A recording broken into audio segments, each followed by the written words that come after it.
Movie की शुरुआत होते ही इंडोचाइना वॉर से।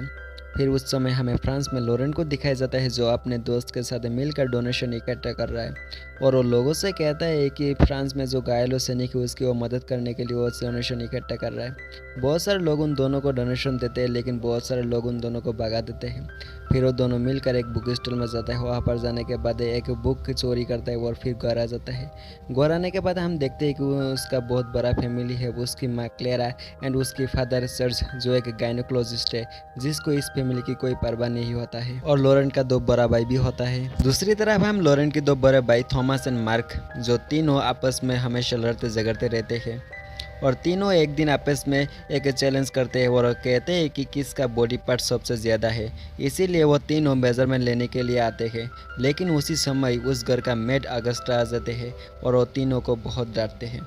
फिर सीन शिफ्ट हो जाता है और हमें दिखाया जाता है कि लॉरेंट एक अच्छा स्टूडेंट है लेकिन वो स्कूल हमेशा लेट पहुंचते हैं जिसके लिए उसको फादर हमेशा डांटते हैं और उसका हमेशा ग्रेड अच्छा आता है। फिर लॉरेंट एक दिन क्लेरा को किसी दूसरे आदमी के साथ जाते हुए देखते हैं। देखने के बाद ये बात अपने पिता को आके बताना चाहता है लेकिन उसके पिता उसकी एक ना सुनकर उसे उस कमरे से धक्के मार के बाहर निकाल देते हैं जिसके लिए वो बहुत ही अपसेट हो जाता है। फिर लॉरेंट अपने बिल्ली के साथ एक एडल्ट टाइप की बुक पढ़ता है एंड मास्टरबेट करते हैं। फिर कुछ दिनों के बाद उसके दो बड़े भाई आके उसे एक प्रोस्टिट्यूशन फ्रीडा से मिलाने के लिए लेकर आते हैं लेकिन वो दोनों इंटीमेट होते समय उसका दो बड़े भाई आ जाते हैं और उससे सिराने लगता है और वो बहुत ही अपसेट हो जाता है जिसके लिए वो घर पर आके एक स्काउट ट्रिप पे चले जाते हैं।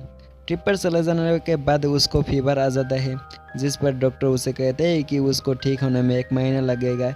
इसीलिए वो हमेशा बेड पर ही सोता रहता है। कभी उसका ऑगस्ट आके उसकी देखभाल करते हैं तो कभी उसकी माँ क्लेरा आके उसको गिटार सुनाकर इंटरटेन करते हैं। लेकिन लॉरेंट की हालत दिन बर दिन खराब होने की वजह से उन लोगों को शहर आना पड़ता है और शहर आने के बाद उन लोगों को जिस होटल में रहने की डिसाइड करता है उस होटल में सिर्फ एक ही कमरा रहता है। इसीलिए उन सभी को एक ही कमरे में रहने के लिए डिसाइड करते हैं। लेकिन क्लेरा जब बाथरूम में अकेले नहाने के लिए जाते हैं उसी समय लॉरेंट आके चुपके से यह सब देख लेता है।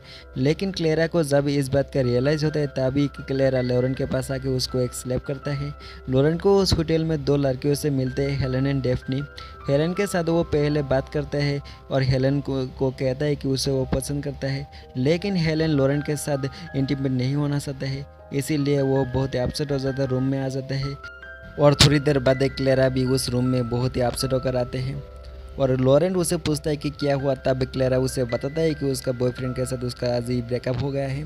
तभी लॉरेंट उसको बहुत ही समझाता है। फिर वे दोनों मिलकर डिनर करते हैं, कार्ड्स खेलते हैं, नहाते हैं एंड रात में दोनों मिलकर इंटीमेट होते हैं। लेकिन सुबह ये दोनों एक दूसरे को देखकर एम्बेरस फील करते हैं। लेकिन क्लेरा लॉरेंट को कहता है कि तुम्हें एम्बेरस होने की कोई ज़रूरत नहीं है, इस राज को हम दोनों मिलकर राजी रखेंगे। तभी लॉरेंट बहुत ही खुश हो जाता है और गले मिलते हैं और लॉरेंट अपना गिल्ट दूर करने के लिए हेलेन के पास जाते हैं लेकिन हेलेन उसे रिजेक्ट कर देते हैं। तभी वो डेफ्नी के पास जाते हैं और डेफ्नी उसके साथ इंटीमेट होते हैं। और फिर कुछ दिनों के बाद लॉरेंट जब घर पर आते हैं तो घर के सभी मेंबर उसे देखकर हंसते हैं। तभी वो देखते हैं कि वो नंगे पाँव है इसीलिए उसके ऊपर सभी हंस रहे हैं। तभी वो भी हंसते हैं और यह मूवी यहीं पर ही ख़त्म हो जाता है।